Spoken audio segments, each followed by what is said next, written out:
Pagpalang araw po sa ating lahat. Welcome back po sa ating 365 Daily Devotion with Pastor Russell Ocampo.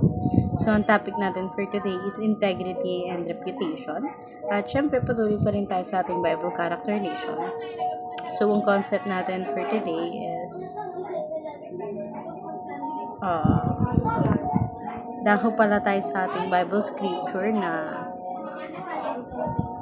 nakikita natin sa 1 Samuel chapter 12. So Samuel said to all Israel, I have listened to everything you said to me, and have set a king over you. Now you have king as your leader. As for me, I am old and angry, and sons are here with you. I have been your leader from your youth until this day. Here I stand, testify against me in the presence of the Lord and his anointed. Whose ox have I taken? Whose donkey have I taken? Whom I cheated? Whom I oppressed? From whose hand have I accepted a bribe to make me shut my eyes? If I have done anything of this, I will make it right. You have not cheated or oppressed us. They replied, You have not taken anything from anyone's hand. Samuel said to them, The Lord is witnesses against you, and also his anointed, his witness this day, that you have not found anything in my hand. He is witness, they said. Then Samuel said to the people, It is the Lord who appointed Moses and Aaron.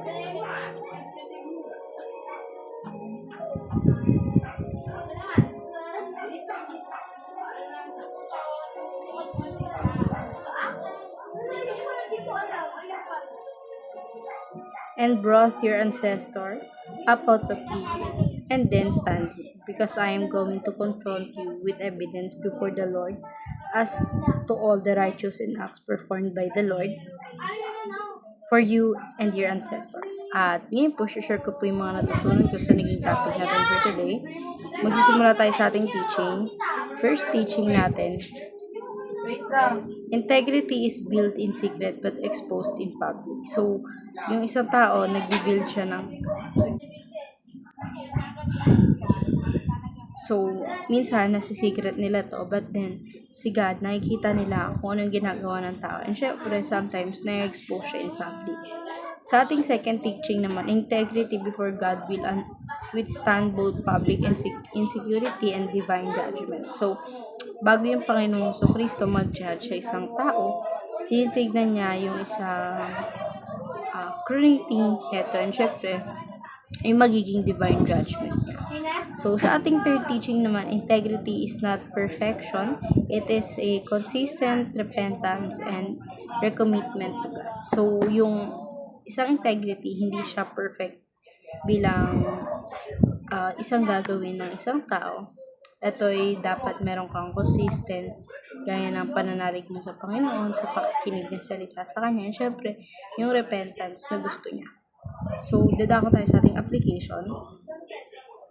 First application, lead with the end in mind. So, palagi tayong magtatak sa isip ng isang tao na dapat tinitigilan or nagkakaroon ng dulo yung kasamaan at hindi ito palaging nakukuha or na-adapt ng isang tao.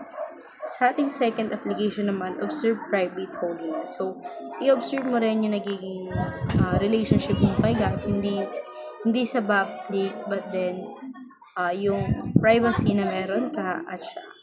So, sa ating third application naman, pass the public security test. So, ipasa mo yung gusto ng Panginoong Kristo na is pinapakita mo sa ibang tao or pinapublicize mo yung pananampalataya mo sa Kanya na hindi mo dito kikinahihiya. So, dadako tayo sa ating discussion. Why is it important to have integrity first before reputation? Kasi, kung may integrity ka na bilang isang tao, yung reputation mo sa sarili mo is yung integrity na yung mag-build na. Hindi mo na kailangan siyang i-build or ipakita sa ibang tao na you have reputation sa sarili mo. So, ayun lang for today's discussion. Thank you for watching.